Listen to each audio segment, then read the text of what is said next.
पाहत रहा फक्त धर्मवीर न्यूज। आपलं गाव आपली बातमी।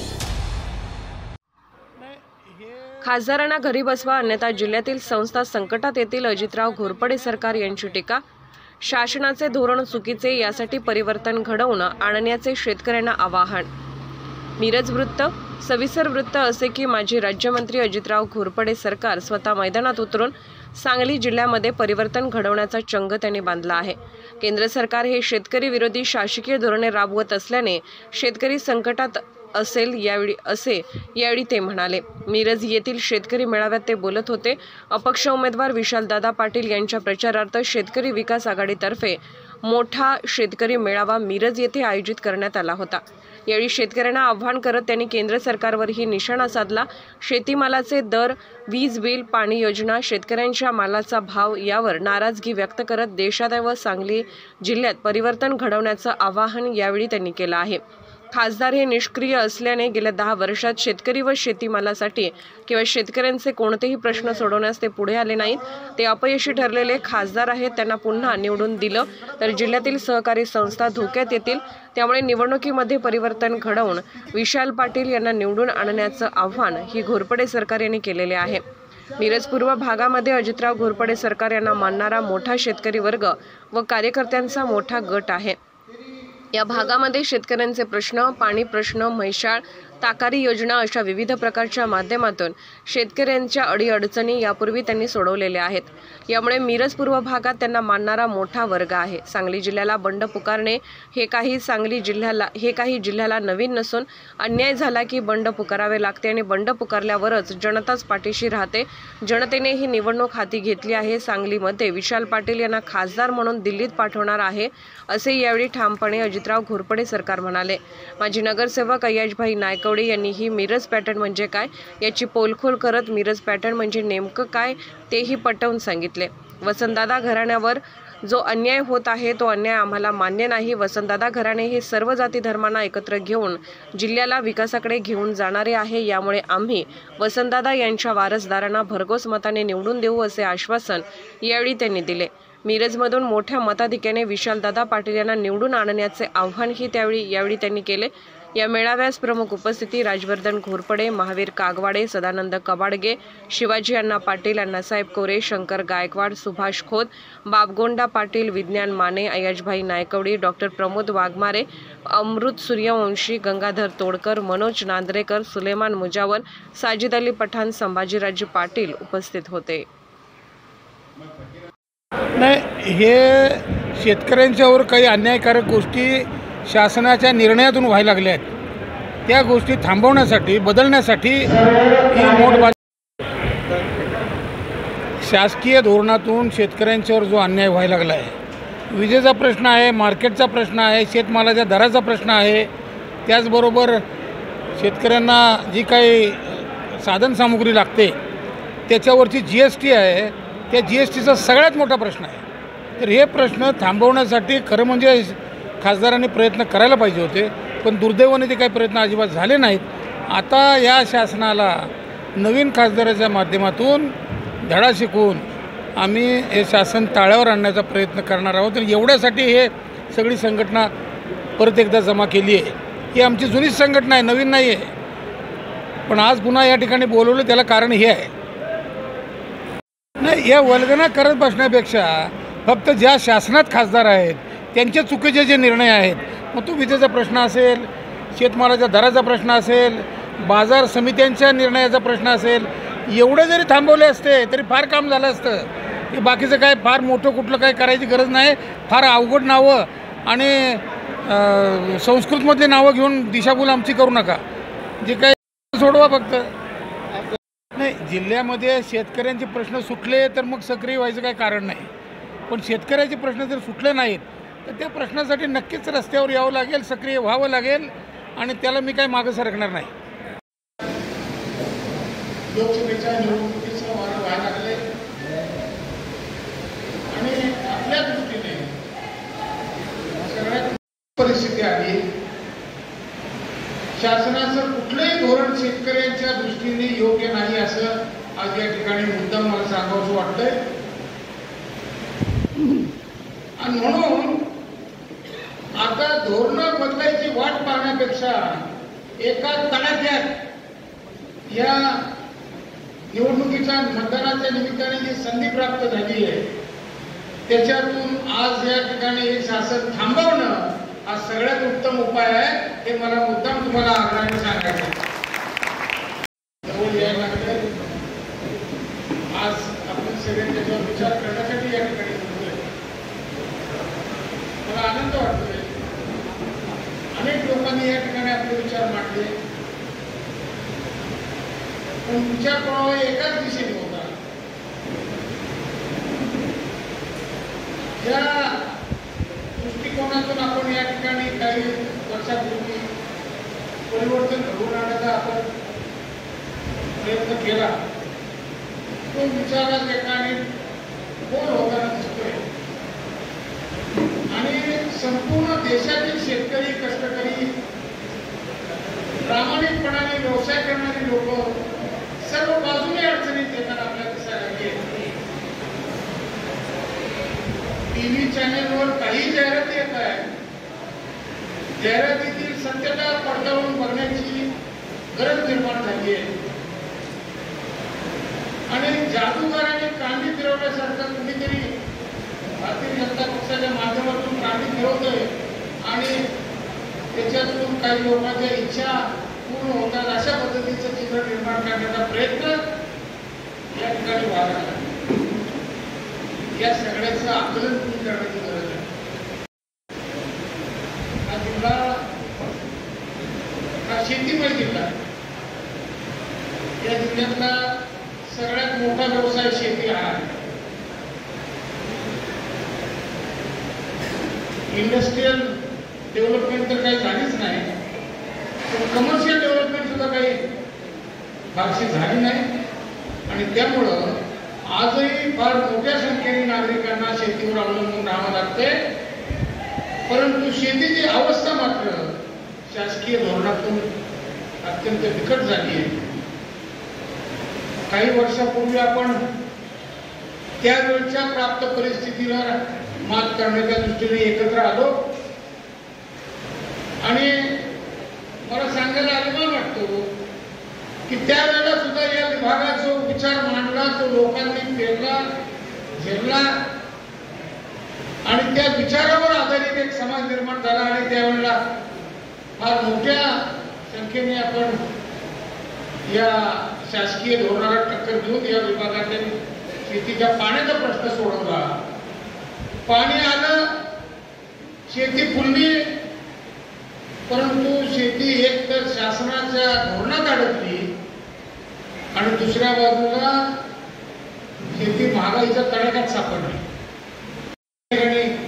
सुरू केलेलं एक केवळ शेतकऱ्याच्या विरोधी धोरण अवलंबलेलं आहे, माझी खात्री झाली. आणि म्हणून तुम्ही सुद्धा या मतदानाच्या दृष्टीने विचार करून दुसऱ्या कोणत्याही भूलथापांना बळी पडू नका आणि सरळ मतदान या ठिकाणी मोठ्या मेहनतीने विशाल पाटलांना उभं केलं, निवडणुकीसाठी तयार केले.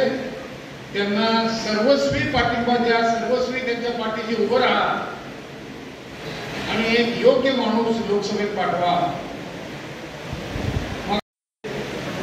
या मिरज पूर्व भागातल्या विचार मांडण्यासाठी घेतलेल्या सभा मालगाव असू देत, आरग असू दे, बेडग असू दे,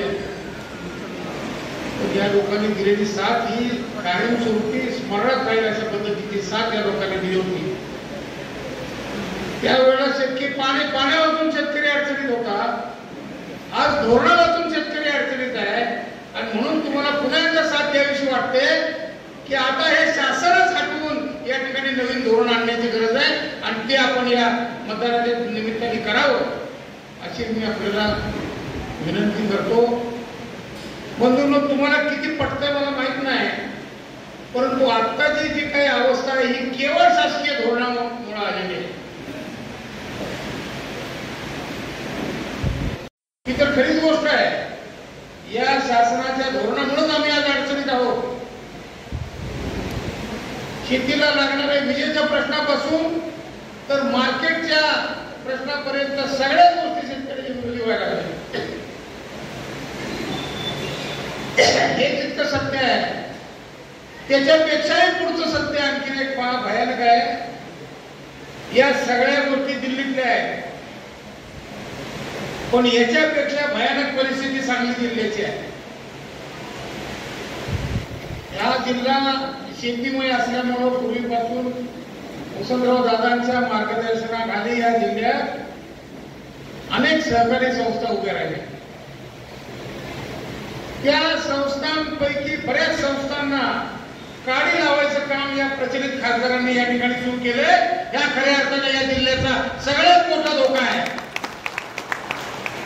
आणि ही संधी जर तुम्ही घालवली तर मग या सगळ्या संस्थांचे पंचनामे वाचत बसायची वेळ आपल्याला आल्याशिवाय राहणार नाही. याची जाणीव तुम्ही करून घेणं हे अत्यंत गरजेचं आहे. या जिल्ह्यातला शेतकरी अतिशय प्रामाणिक, विचारवंत आणि अत्यंत आधुनिक पद्धतीने शेती करणारा असा शेतकरी आहे. परणाच्या लोकांना नाही तेवढी कुणाला तो भाग नाही, परंतु चालवता येत नाही म्हणून दुसऱ्याला चालवायचं तिला. अशा लोकांना या राजकारणात शिल्लक ठेवायचं का, हा खऱ्या अर्थाने महत्वाचा प्रश्न आहे. आणि हा प्रश्न सोडवायला आम्ही पुरे नाही पडणार. आम्ही 10, 20, 50, 100 लोक नाही पुरे पडणार. आम्ही काय करू, फार तर आंदोलन करू, पण नुसत्या आंदोलनाने हा प्रश्न मिटत नाहीये. या 7 तारखेला तुमच्या एका तडाख्याने ते शासन जर सत्तेवरून बाजूला गेलं तरच हा प्रश्न मिटणार आहे, हे लक्षात घ्या. आणि म्हणून या निवडणुकीच्या मतदानाला महत्व आहे. आपण या हक्केलामधून पुन्हा एकदा या जिल्ह्यात क्रांती घडवा अशी मला खात्री आहे. मगाशी 2-3 वक्त्यांनी सांगितलं खरी गोष्ट आहे, पण मी एकटाच बंडाचा मास्टर आहे ही भावना मात्र डोक्यातून काढून टाका, नाहीतर एवढे शत्रू मला वाटते. आणि म्हणून तो भाग घेऊ नये, परंतु ज्या वेळेला एखादी प्रचलित राज्य यंत्रणा आपल्या बिनउपयोगाची असणारी बाजूला करण्यासाठी ज्यावेळेला आम्ही ज्या पक्षांच्यावर प्रेम केलं ती सुद्धा पक्ष साथ देत नसतील तर बंडाशिवाय पर्याय नाही. काही लोक जीव चालल्यानंतर कसली निष्ठा कशाचं काय काढले, आधी जीव बचाव आणि नंतर निष्ठेचं मोजूया. हा विचार मी पाणी आणताना जर केला असता तर आज या मिरज पूर्व भागाची जी प्रगती दिसते ती दिसली नसती.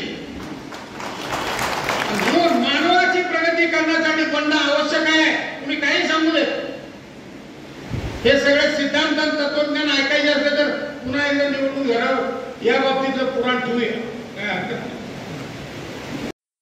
माणसाची प्रगती परिवर्तनात आहे आणि परिवर्तन घडवून आणायचं असेल, कुठेच साथ मिळाली असेल तर बंडाचा आधार घ्या आणि बंडाच्या जोरावर, बंडासाठी विचाराने एकत्र आलेल्या लोकांच्या समुदायाच्या आधाराने हा विचार बदलून टाका, ही यंत्रणा बाजूला सरकून टाका आणि मग परिवर्तनासाठी सज्ज व्हा.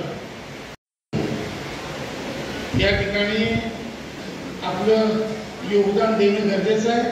ज्या पद्धतीने मागच्या निवडणुका झाल्या त्याच पद्धतीने या निवडणुकीत हिरिरीने आणि अतिशय ताकदीने आपण सगळ्यांनी उतरावं आणि या खासदारांना आता घरी बसवलं पाहिजे. त्याच्याशिवाय या जिल्ह्यातल्या संस्था शिल्लक राहणार नाही. फार खोलात जाऊन तपशीलवार भाषण करण्याची ही वेळ नाही, परंतु तुमचा माझ्यावर विश्वास असला तर एक गोष्ट अतिशय आग्रहाने मी सांगेन. काही संस्थांची तपासणी मी स्वतः केलेली आहे. हे खासदार जर या ठिकाणी आणखीन काही दिवस राहतील तर संस्थांचे नामचे अवशेष सुद्धा शिल्लक राहणार नाही. संपूर्ण संसार नामशेष होऊन जातील आणि मग शेतकऱ्याला सैरभैर भटकावं लागेल ही निश्चितपणाने गाठ डोक्यात बांधून ठेवा. आणि म्हणून या खासदारांना बाजूला करणं अत्यंत गरजेचं आहे. आणि म्हणून जितकं भाजप केंद्रातून हटवणं गरजेचं आहे तितकंच या सांगली जिल्ह्याचे सध्याचे खासदार हे या ठिकाणाहून हटवणं थांबवणं गरजेचं आहे. त्याच्यासाठी ही निवडणूक या ठिकाणी आणलेली आहे. विशाल पाटलांचं पहिलं मशीन हिशोबातच धरू नका, दुसरंच मशीन मागा आणि पहिलं बटन दाबून टाका.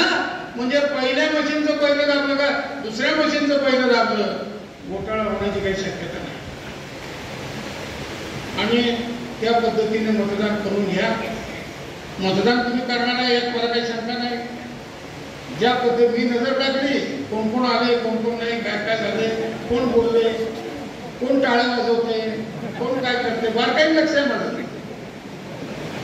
यातला एकही माणूस माझ्या बिनओळखीचा नाही. प्रत्येक माणूस त्याला मी ओळखतो आणि त्याची क्षमता गावातली काय आहे हे मला माहिती आहे. आता हे टाळे वाजवणारे हात आणि पाय ज्या वेळेला मतदाराच्या मागे लागतील आणि खेचून आणून मतदान केंद्रावरून मतदान करून घेण्याची प्रक्रिया होईल त्यावेळेला खऱ्या अर्थाने या सांगली जिल्ह्यात क्रांती होईल. आणि ते घडवण्याचं काम हे या ठिकाणी या सर्व शेतकऱ्यांनी करावं अशी मी आपल्याला आग्रहाची विनंती करतो. बंधूंनो, पुन्हा या निवडणुकीत मी अपेक्षित करतो तुम्ही साथ देणार आहे का नाही हा आवाज पाहिजे, हा आत्मविश्वास पाहिजे. काल प्रॉम्प्टिंग केलेलं नाही हे अंगभूत आहे. शिकवायला घरी गेलो नव्हतो, इथं आल्यानंतर उसळून आले.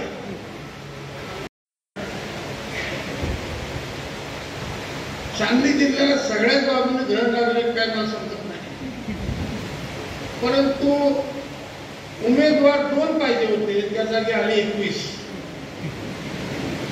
21 लोकांना इच्छा निर्माण झाली. ही सुद्धा दुर्दैवाचीच बाब आहे. का दुर्दैवाची बाब आहे? जर हे कमी संख्या असते उमेदवारांची तर एका मशीनवर भागलं असतं. आता 2 मशीन लावायला लागतात. आणि म्हणून मी या वयात सुद्धा विशालदादांना एकदा ठाम हात दिले. हे चाललं होतं.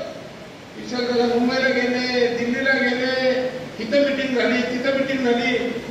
मला माहिती होतं ही मिटिंग होऊन शेवटी काय निर्णय होणार आहे चांगलं मला माहिती होतं. कारण ह्या सगळ्यातून मी गेलोय. सुभाषदादा एका निवडणुकीत तर आम्ही सगळ्यांनी ठरवलं होतं काय बरीच लोक इथे बसलो. एका निवडणुकीला तिकीट मागायला कोणत्याही पक्षाकडे गेलो नाही, डायरेक्ट प्रचाराला सुरुवात केली. अशा पद्धतीची ही फौज आहे सगळी. आणि हे मान्य केलं या लोकांनी. जे खचाटून मागे लागले ते निकालच घेतला. हे परिवर्तन घडवून आणा. या जिल्ह्यातील सगळ्या सहकारी संस्था शासकीय धोरण हे तुमच्या प्रगतीसाठी राबवण्याची संधी तुमच्या हातात दिल्याशिवाय मी थांबणार नाही हे माझं आश्वासन आहे. असो त्यावेळेला हळी दिली होती आणि एक खात्री दिली होती एकदा विधानसभेत जाऊ दे. कृष्णा नदीचा 1995ची ती उसळी पुन्हा या 2024 सालात आपल्याला जिल्ह्याला दाखवायची आहे आणि त्या माध्यमातून हे परिवर्तन घडवून आणायचे आहे. जर हे परिवर्तन घडलं तर इथून पुढच्या आयुष्याचा तुमचा प्रवास हा अतिशय सुखकर होईल. याची जबाबदारी माझी. बाळगण्याचं काम पण कोणत्या प्रामाणिकपणाने राजकारण झालं पाहिजे हे सांगण्यासाठी आणि तेच खऱ्या अर्थाने कायमस्वरूपी आहे. 95 साली एक परिवर्तन झालं. त्या परिवर्तनातून पाणी तुमच्या शेतापर्यंत आलं. पण ते जे काम झालं ते काम आता तुमचं कोणी काढून घेणार नाही. इतकं मोठं काम आणि इतकं परफेक्ट काम झालं. आज उत्पन्नाचं साधन तुमच्या बरोबर. याच पद्धतीने आता या शेती उद्योगाला पुष्टी देण्यासाठी, शासनाचं धोरण बदला देण्यासाठी शासनच बदलूया, एवढं शेवटचं काम करूया अशी मी आपल्याकडे विनंती करतो. आपण सगळेजण मोठ्या की ज्या जोशाने आणि ज्या पेशाने हे सगळे मिरज पूर्व भागातील कार्यकर्ते, शेतकरी त्या काळात 95च्या काळात मोठ्या ईर्षेने हे सगळं परिवर्तन घडवून आणण्यासाठी कामाला लागले, त्याच ईर्षेने या 7 तारखेपर्यंत काम करावं आणि हक्काने मतदान घडवून आणून हे परिवर्तन घडवून आणा आणि या जिल्ह्याला वाचवा. ते मोदीचं ते दिल्ली ते काय व्हायचं नाही दिल्लीमध्ये, पण हिटलर आणल्यानंतर माझ्या दृष्टीने सगळ्यात महत्वाचं आहे विशालदादा निवडून यायलाच पाहिजे कसल्याही परिस्थितीत. आणि एकदा हा सांगलीचा आवाज हा दिल्लीत घुमला पाहिजे. लोकसभेत आम्याच्या लोकसभेत नवीन बांधली गेलेली आहे, त्यामुळे नवीन लोकसभेच्या इमारतीत नवीन खासदार सांगली जिल्ह्याचा विचार मांडताना आपल्याला पाहायचा आहे. 10 वर्ष जर फुकट गेली, आवाजच निघाला नाही. कंठातून जो आवाज निघाला हा फक्त स्वार्थासाठी निघाला, पण आता शेतकऱ्यांच्या भवितव्यासाठी हा आवाज दिल्लीत निघालाचा असेल तर हे 7 तारखेचा निकाल लागला पाहिजे. मोठं परिवर्तन घडलं आणि भारतीय जनता पार्टीची सत्ता या देशात स्थापन झाली. परंतु या 10 वर्षाच्या काळामध्ये जर आजच्या दिन येथील लोकांच्या आयुष्यात परिवर्तन होईल या अपेक्षेने आपण सर्वांनी गेल्या 2 पंचवर्षे भारतीय जनता पार्टीच्या उमेदवारांना विजय केलं. परंतु परिणामी या देशाच्या स्वातंत्र्यावर हुकुमशाहीचं राज्य येतं की काय असं चित्र या ठिकाणी आज निर्माण झालेलं आपल्या सर्वांना दिसतंय. आज या ठिकाणी मोठ्या प्रमाणावर ग्रामीण भागातून आलेला शेतकरी वर्ग या ठिकाणी उपस्थित आहे. शेतकऱ्यांच्या खतावरचा GST वाढला, शेतकऱ्यांचं उत्पादन खर्च वाढलं, परंतु शेतीच्या मालाला योग्य माल देण्यासाठी कुठलंही पाऊल या सरकारकडनं उचललं गेलं नाही. आजचे दिन येणार या भावनेतून शेतकऱ्यांनी त्यांना निवडून दिलं होतं, परंतु खऱ्या अर्थानं पाहिलं तर या 10 वर्षात सर्वाधिक अधोगती या शेतीची झाली आणि शेतकऱ्याच्या विषयी कुठलीही जात नसणार हे शासन या ठिकाणी जे बसले ते घालवण्यासाठी या निवडणुकीचा पर्याय आपण वापरायला पाहिजे. या ठिकाणी तेवढ्यासाठी आपण जमलेलो आहोत. मगाशी सुभाषदादांनी सांगितलं की ज्या वेळेला पक्षावर संकट आलं होतं, गेल्या निवडणुकीला ज्यावेळेस भाजपचं वारं होतं त्यावेळेस खिंडीमध्ये विशालदादांना उभं केलं. ज्यावेळेस कोण उभं राहायला तयार नव्हतं त्यावेळेस विशालदादांना उमेदवारी लादली गेली आणि आज ज्या वेळेला चांगल्या दिवसाची चाहूल लागली त्यावेळेला विशालदादांना घरात बसवायचं षडयंत्र काही जिल्ह्यातील मंडळींनी चंग बांधलाय. परंतु ज्या वेळेला सांगली जिल्ह्याच्या राजकारणात असं अन्याय कोणावर होतो त्या वेळेला जनता पेटून उठते आणि ही पेटून उठलेली जनता उद्या विशालदादांना लोकसभेच्या निवडणुकीत विजय केल्याशिवाय होणार नाही एवढंच मी या ठिकाणी सांगतो. गेल्या 4-5 वर्ष या द्राक्षाला काही दर मिळत नाही म्हणून मोठी शेतकऱ्यांची आर्थिक अधोगती झाली. आज कांदा निर्यात बंद केला. कांद्याचा रेट बाजारात वाढू नये आणि जो शहरातील ग्राहकांना जास्त दराने कांदा घेऊ नये म्हणून कांदा निर्यात बंद केलं आणि परिणामी बांगलादेशने त्या द्राक्षाच्या आयातवर 104 रुपयाची एक्साईज ड्युटी लावली. परिणामी द्राक्षाची जे बांगलादेशचा जात होता माल जो एक्सपोर्ट होता तो पूर्णपणे थांबला आणि त्याचा परिणाम आज आपण सर्वजण बघतोय. गेल्या 4-5 वर्षात कधीच या द्राक्ष पिकाला दर लागत नाहीये. असे शेतकऱ्यांच्या पुढचे जे मुद्दे ज्या समस्या आहेत ते मांडण्याचा मार्ग म्हणजे या भारताचं संसद या भारताची लोकसभा. त्यामुळे आपल्यातून निवडून जाणारा खासदार यांनी या शेतकऱ्याचे प्रश्न संसदेत जाऊन मांडले पाहिजेत. असा खासदार आपण निवडून दिला पाहिजे. त्यासाठी आपण सर्वांनी विशालदादांच्या मागं मोठी ताकद घेऊन राहावं असं आवाहन मी तुम्हाला करतो. मिळते अशा आविर्भावात काँग्रेसचे नेते होते, स्वतः विशाल पाटील साहेब होते. परंतु सरकारनं जरा त्यांनी परवाच्या भाषणात सांगितलं मला वास येत होता तिकीट विशालला मिळणार नाही म्हणून बंडखोरीची जी मानसिकता लागते त्या बंडखोरीची मानसिकता तयार करायचं काम प्रामुख्यानं सरकारने त्यावेळी केलेलं होतं आणि म्हणून सरकारने त्यावेळी ठासून सांगितलं आता ही एक संधी आहे, ही संधी जर तुम्ही दवडली तर परत राजकारणात तुमचं अस्तित्व राहणार नाही. आणि म्हणून विशाल दादांनी निग्रह केला, आपण कसल्याही परिस्थितीत या ठिकाणी बंड करायचं आणि बंडखोरीची उमेदवारी घेऊन आपण जनतेच्या दरबारात जायचं. आज अशा पद्धतीने या ठिकाणी विशाल पाटील बंडखोरीचं निशाण खांद्यावर घेऊन आज जनतेसमोर ते आलेले आहेत.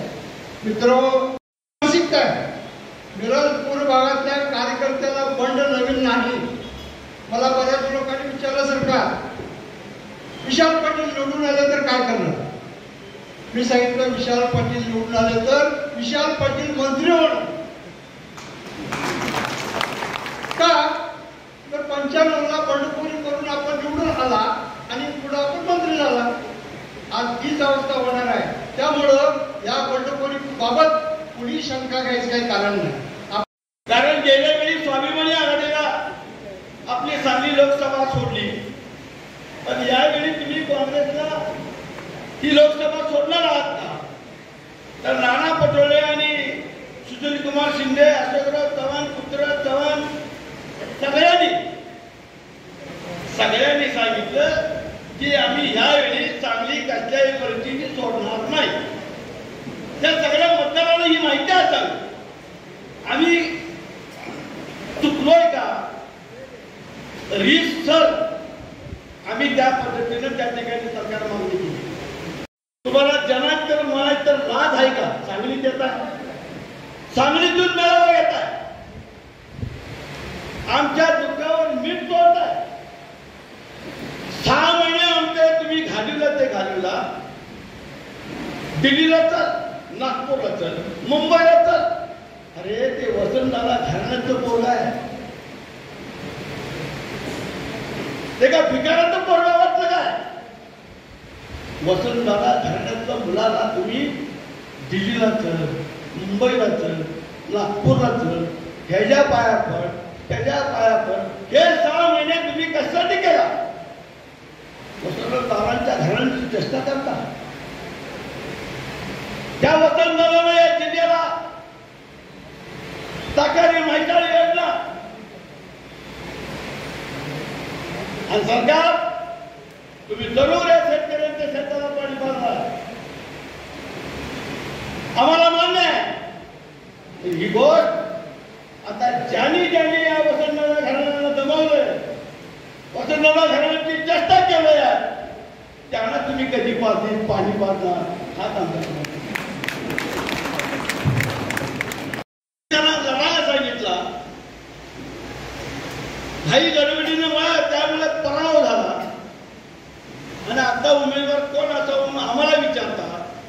विशाल पाटील हा उमेदवार आपला एकच आहे, दुसरा कोणी इच्छुक नाही. विश्वजित कदम सुद्धा त्या ठिकाणी होते.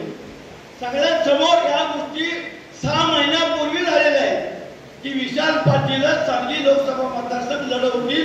ही सगळी हायकमान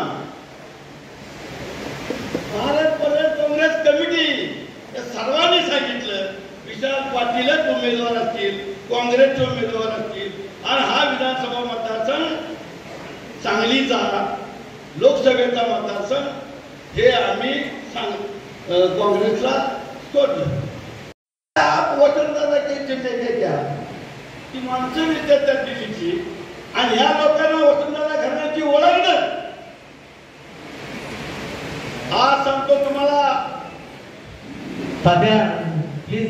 वसंतदादा घराणे तुमच्या पाठीशी ठामपणे उभा राहील. आणि म्हणून येणारी निवडणूक ही साधी सोपी समजू नका. डोळ्यात तेल घालून प्रत्येकानं हे नवीन चिन्ह हे घरात प्रत्येकाच्या मतदारापर्यंत पोहोचण्याची जबाबदारी ही सगळ्या कार्यकर्त्यांची या ठिकाणी आहे. मला वाटतं एकत्रित येणारे मिरजपूर भागातले आपण सर्व बंधू सरकार एका स्वर्गास बापू पटेल त्यावेळेला दोन्ही लोकसभा आणि विधानसभा एकत्र निवडणुका होत होत्या. प्रकाश बापू पाटील त्या टायमाला लोकसभेचे उमेदवार होते आणि प्रसंग असा होता त्यांच्या कोणी कुठेही मॅनेज होतं, काही करतं आणि काही वागतं. त्यामुळे जसं तुम्ही सर्वजण झिटला तसं आम्ही युवक सुद्धा आज जिल्ह्याच्या राजकारणानंतर झिटलोच आहोत.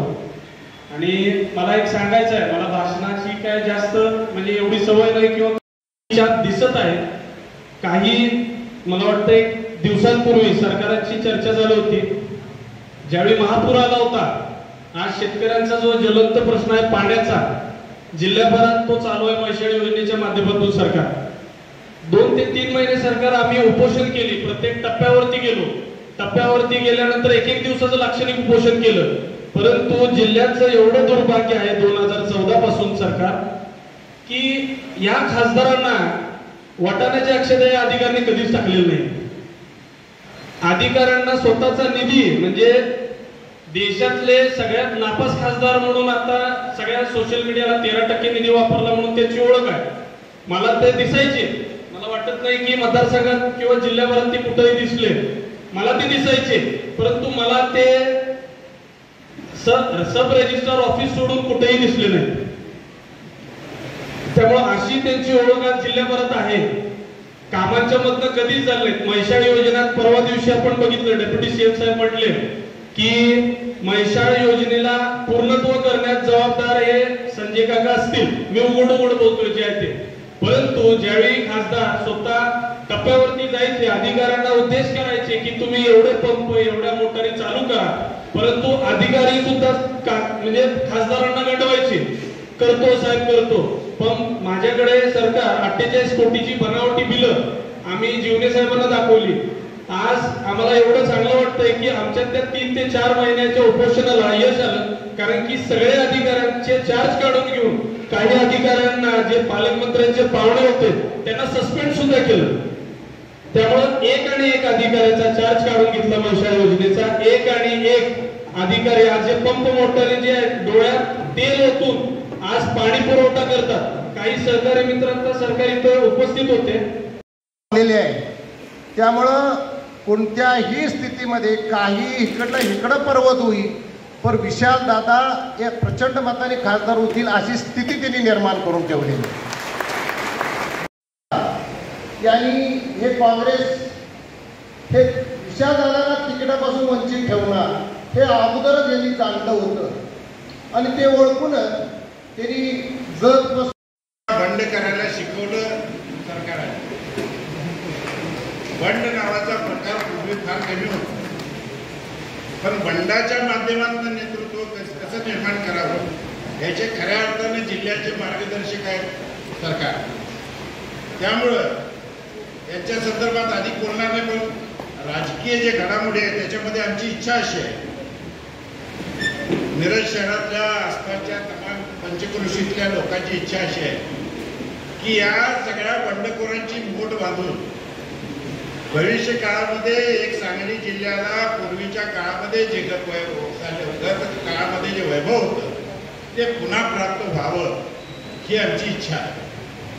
सांगली जिल्ह्याला परत एकदा वसंतदादासारखं नेतृत्व निर्माण करायचं झालं तर या सगळ्या लोकांची मूठ बांधायला लागेल आणि त्याचं नेतृत्व माननीय सरकार यांनी करावं अशी आमची मनापासूनची.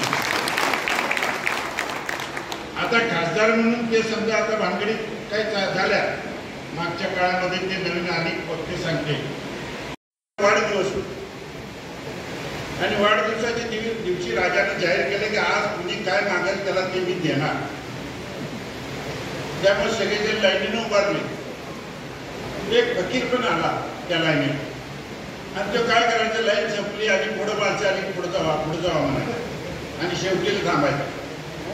राजाची झोपायची वेळ आली त्यावेळेला त्या फकीराचा नंबर आला. फकीराला विचारलं काय पाहिजे तुला. महाराज म्हटला मी सगळ्याचं ऊस तर वाटवलं. आज तुम्ही जाहीर केलंय की तुम्ही काय मागशील ते देणार. म्हटलं होय मी जाहीर केलं.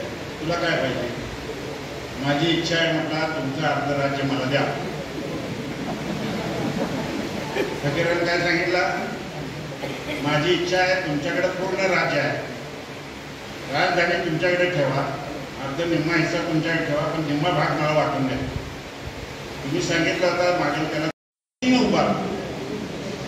त्यावेळेला त्याचे पाय कापण्यासाठी वेगवेगळ्या स्तरावर प्रयत्न होतात आणि त्याची चीड म्हणून हे सगळे जे कार्यकर्ते बसले, मला असं वाटतं की या ठिकाणी बसलेला प्रत्येक कार्यकर्ता हा त्या गावाला रिप्रेझेंट करतो, त्या गावाचं प्रतिनिधित्व करतो.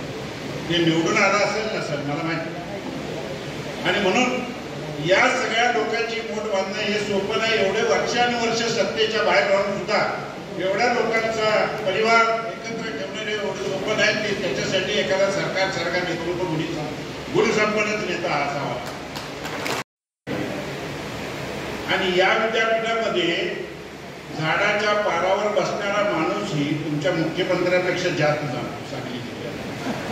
त्यामुळे इथं माकडचाळे करून आम्हाला काहीतरी शांतपणे शिकवण्यासाठी मुंबईत काय आयात केलेले आहे, यांच्या मार्गदर्शनासाठी आम्ही थांबत या हे जसे आहेत अशाच पद्धतीनं भविष्यकाळ सुद्धा युवकांचा कसा व्हावा अशी आमची धारणा आहे. आणि म्हणून आम्ही विशाल पाटलांच्या बरोबर उभा राहिलो. त्यांच्याबरोबर हे 1-2 जिल्ह्यातले जे डॉन लोक आहेत त्यांना पक्षाचे काय देणं घेणं नाही. ज्या वेळेला माणूस कमजोर असतो त्यावेळेला पक्षाच्या नीतीचा किंवा माझ्यावर कारवाई होईल काय या सगळ्या गोष्टीचा विचार करतो. ज्या वेळेला एका मिनिटामध्ये सगळं उचलून फेकून द्यायची ताकद असते त्याला भांडण म्हणतात. आणि म्हणून काँग्रेस पक्षाबरोबर आमचं वादन आहे, त्यांच्या विचाराबरोबर वादन आहे. आम्ही काँग्रेसच्या विचाराचे आहोत, धर्मनिरपेक्ष विचाराचे आहेत, जातीवादी विचाराचे नाही. परंतु जिल्ह्याच्या विकासात्मक कामामध्ये जात असताना बहुजनांचं नेतृत्व थांबलं पाहिजे, युवकांचं नेतृत्व थांबलं पाहिजे आणि संस्कारक्षम असलेलं नेतृत्व थांबलं पाहिजे. आणि त्याच्यासाठी म्हणून अद्वितीय म्हणून किंवा एक बुजुर्ग या जिल्ह्यातलं व्यक्तिमत्व म्हणून अजितराव घोरपडेंनी भविष्य काळामध्ये सांगली जिल्ह्याचं नेतृत्व करावं. आणि पक्षपेक्षाचे हे जे पूजा आता घातलेले आहे आणि गंमत म्हणून आता मिरज पॅटर्न म्हणून नेमकं काय सांगतो, कधी लागेल त्यावेळेला पक्ष वापरायचा आणि कधी लागेल त्यावेळेला पेटून द्यायचं याच्यात नाव लिहिलं.